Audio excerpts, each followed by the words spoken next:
thought I'd get this video up nice and early because it's transfer deadline day and the deadline closes. The transfer window slams shut. I always say slam shut. Oh, you don't want a window to slam shut. It will probably shatter. The window closes gently at about 11 o'clock tonight. That's UK time, Greenwich Mean Time. And myself and Gio will be seeing it through to its conclusion. And we'll be live over on the Hammers Chat channel from 9 until 11. Whether West Ham have done any business before that, well, they will do business before that. What I mean is whether West Ham will be involved in those final 2 hours remains to be seen. I hope not, really. Whilst it would make the video more interesting and give myself and Gio a few more things to talk about, I hope the business is done before then. I'm expecting 2 players to come in. I'm going to go through the rumours in just a second, and there are a few. So this is going to change all day, which is why I want to get this video up early. So now make sure you join myself and Gio, if you can, from 9 p.m. over on the main Hammers Chat channel. Okay, so where do we stand at the moment? Now it looks like, let me get the old spectacles on. I'm thinking of making a move to contacts, by the way. Don't like touching my eyeball though, so we might get there. Right, okay, anyway, you don't want to hear about that. Nikola Vlasic. It looks like it's done. The medical's done. He's passed the medical. I's dotted, T's crossed. We discussed the player in relative depth yesterday, so we know what to expect from this player. Nothing really more to add then. It's stalled a little bit, and I think what as often happens with these transfers is a deal gets close to being done, and it seems increasingly the agents start putting a 2 pence worth in. And in fact, I'll tell you what I'm going to do. If you remember, once upon a time, probably about a year ago, was it, something like that, I got Barry Silkman on and I did a little phone interview with him. I think what I might do is hopefully see if Barry can come on again and just really try and work through the anatomy of a transfer deal and find out why they're getting held up and why the agents maybe, as the deal gets to its climax, is starting to ask for a little bit more money on top. I get the impression that's happening, by the way. It gets to the end and the agent says, okay, if you want me to facilitate this deal, if you want this deal to go through, chuck us another $1 million or 2 million. I think it's happening quite a lot. Now, I'm not completely up to date with everything that has gone on in the rest of the Premier League, so I don't know whether this has been a particularly busy transfer window compared to others. I guess we'll only know afterwards, but I have been saying for some time I expect a busy last transfer deadline day and some loans to happen. And I've got one to talk about right now, actually. We'll talk about Lingard in a minute. One of the more recent ones is a deal for Ruben Loftus-Cheek. Now, this ties into the kind of Coventry deal, which is apparently he's going out on loan. Here's what I think. Coventry doesn't go out on loan unless we get another midfielder, which I think would be Loftus-Cheek or someone like that. Loftus-Cheek would make sense. Let's differentiate between the midfielder and an attacker, by the way. So Jesse Lingard I would consider to be an attacker. Loftus-Cheek is a midfielder. He's going to sit in there. Can Jesse Lingard cover for Declan Rice or Souček? No. Can Connor Coventry? Yes. Can Loftus-Cheek? Yes, absolutely. For that reason, I think he would come in. Now, apparently we were in for Loftus-Cheek. It makes sense to me, by the way. As I've said before, sometimes I look when we're linked with players now, I think, is this somebody that David Moyes would be interested in? That's my first filter when I hear about a signing a player. West Ham linked with Loftus-Cheek. Does he pass the Moyes test, the Moyes filter? Yes, absolutely. This is a David Moyes type player. There's no doubt about that at all.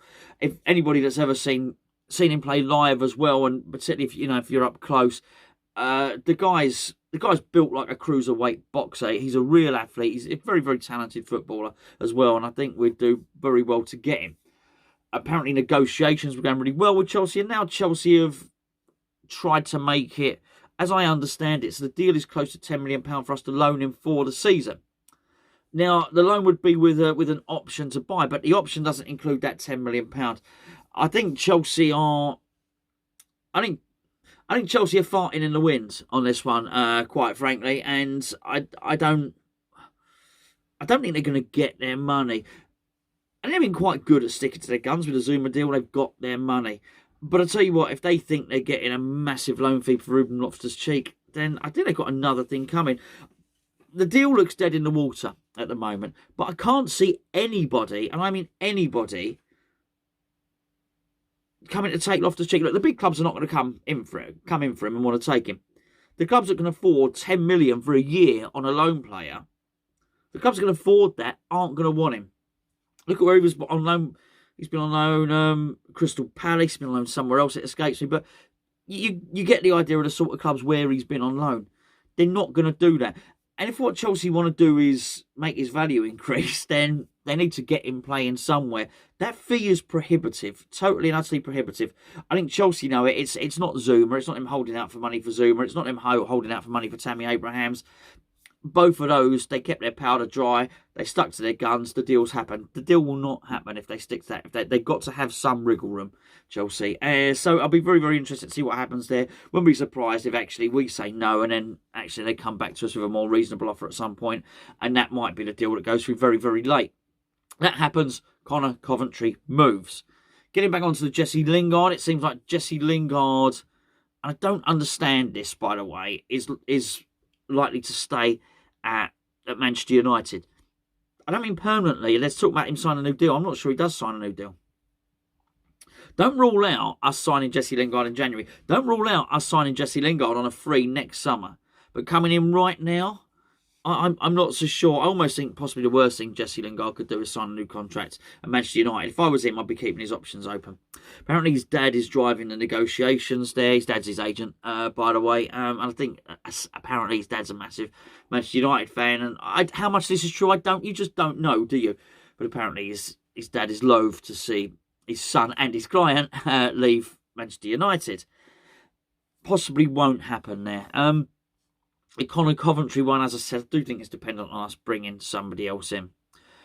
I think he's ready to play first-team football. But obviously he's not ready to start every game for West Ham. If we do loan him out, there has to be a recall termination clause really early. Sometimes when you can do a short-term loan, you can do a long-term loan. A lot of these, you're tied in contractually. If you, let's say it was... I don't know, Tuesday. Let's use Colin Coventry as an example. They loan him out to Peterborough, for example, on a 6-month loan. You can't pull him back before the 6 months. I think we want to look for some more flexibility, which is actually, if we do get a bit of an injury crisis, we can just recall him at 24, 48 hours notice, something like that. So I think we might well be looking to do that sort of thing. And that would be wise. I don't know why that stipulation is not in every single loan contract, but it's not, believe it or not. So that's what I think on there. We've also got the situation with, excuse me, actually we deal with Odebeko. Odebeko's gone on loan to Huddersfield. Actually, I'll tell you now. Odebeko's gone on loan to Huddersfield Town and signed a new contract at West Ham. Big season for him. Big season. He needs to be one of the best players there, I think, anyway. He really does. I don't mean Huddersfield Town. I mean he needs to be one of the best players in the division. So that's going to be really interesting to see what happens there. Who else have we got? We've got on loan Anang, Nathan Holland, Frederick Alves. They've gone on loan. Stevenage, Oxford, and Sunderland. I do think Nathan's got unfinished business at Oxford, by the way, and I'm looking forward to him going there. He needs a big season. Lastly and not leastly, that's not right, is it? Last but not least is Gaetan Laborde from Montpellier. You remember I discussed this guy. Apparently we're still in for him. Now, I'm going to completely contradict what I said yesterday about not being able to have too many attacking midfielders. Because I said we could bring in Vlasic and we could bring in Jesse Lingard. I think that's still the case. I don't think this guy is a little bit similar to Vlasic from what I say. But when I did look at his footage, actually, I might have said the other day, he seems to strike the ball equally well with his right and his left foot, and he scores a lot of headed goals. So I wouldn't rule this player out at all. But the fact that someone like Loftus-Cheek has come through left of field is probably indication that something else might happen that we haven't heard of, is what I mean. We've been linked with Jeremy Boga, who apparently used to play for Chelsea. Don't know. Can't remember. Haven't heard of him. And also, I'm going to murder this name. I do apologise.